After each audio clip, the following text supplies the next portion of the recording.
अगला निबंध है आपका अनुशासनम।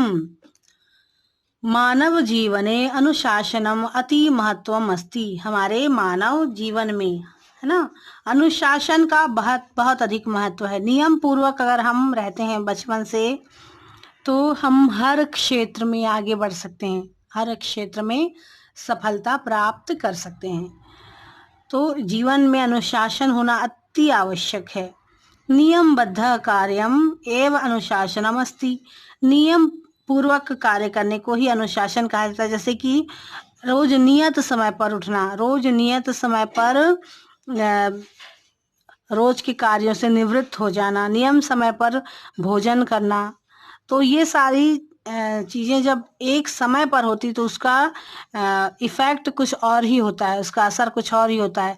और हम अलग अलग समय पर कभी नहा रहे हैं, कभी खा रहे हैं, तो उसका हमारे शरीर पर बुरा असर पड़ता है। आपने अगर देखा होगा कि जो लोग नियम पूर्वक कार्य करते हैं तो अस्वस्थ नहीं होते हैं, वो लोग हमेशा स्वस्थ रहते हैं। जैसे कि सुबह उठना और व्यायाम करना, ऐसे जो लोग रहते हैं नियम पूर्वक, जैसे आप हमारी सेना में देखेंगे जो नियम पूर्वक कार्य करते हैं, उनका हर जो काम होता है वो टाइम से ही होता है, टाइम टू टाइम होता है, तो वो लोग हमेशा स्वस्थ रहते हैं। समय पालनम अस्माकं प्रथमः अनुशासनम अस्ति। समय का पालन करना, जैसे कि ये नहीं कि आप आधी रात तक जाग रहे हैं और देर तक सो रहे हैं, तो ये अनुशासन नहीं है, ये अनुशासनहीनता है। समय के साथ चलना चाहिए। सुबह जल्दी उठें और रात में जल्दी सोएं, समय पर खाना खाएं। इस तरह से जीवन जो है अनुशासित रहना चाहिए सबका, छोटा हो या बड़ा। बच्चों को आपने देखा होगा, छोटे बच्चे 4 बजे से ही रोना शुरू कर देते हैं, उठ जाते हैं और शाम को जल्दी सो जाते हैं, तो यह बिल्कुल सही रहता है। परंतु बड़े होते होते सबका समय बदलता जाता है।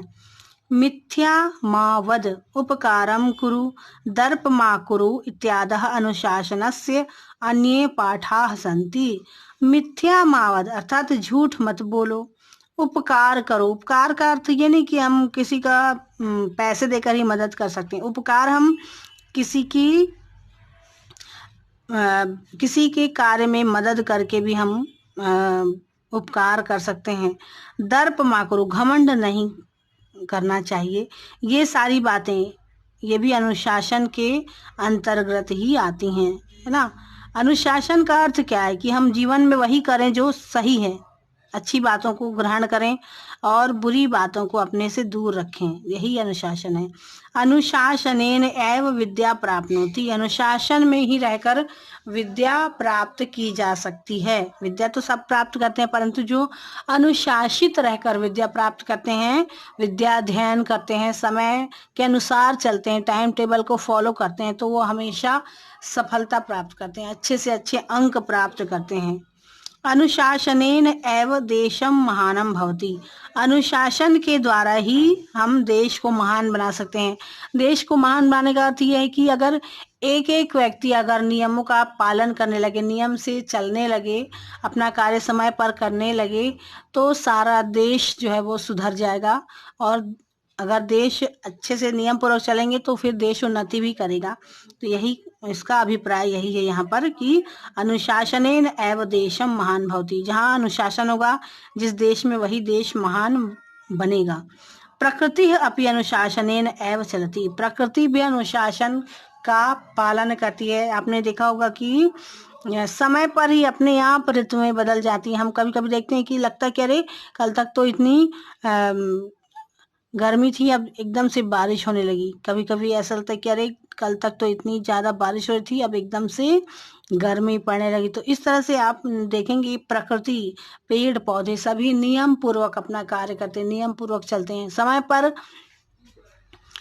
पेड़ों के पत्ते गिरने लगते हैं, समय पर पेड़ों पे नए पत्ते आ जाते हैं, फल फूल विकसित होते हैं। इस तरह से आपने देखा होगा कि चिड़िया, जो छोटी छोटी चिड़िया होती हैं, वो सारी चिड़िया सुबह उठकर चहचहाने लगती हैं 4 बजे से उठकर, और शाम को अपने समय पर वो वापस लौटने लगते हैं।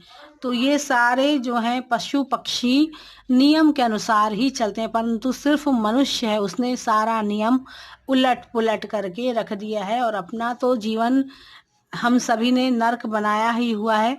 प्रकृति का भी हमने क्षरण किया है बहुत ज्यादा। तो यही हमें रोकना है। ठीक है, अपनी अगली क्लास में हम एक और निबंध के साथ मिलेंगे।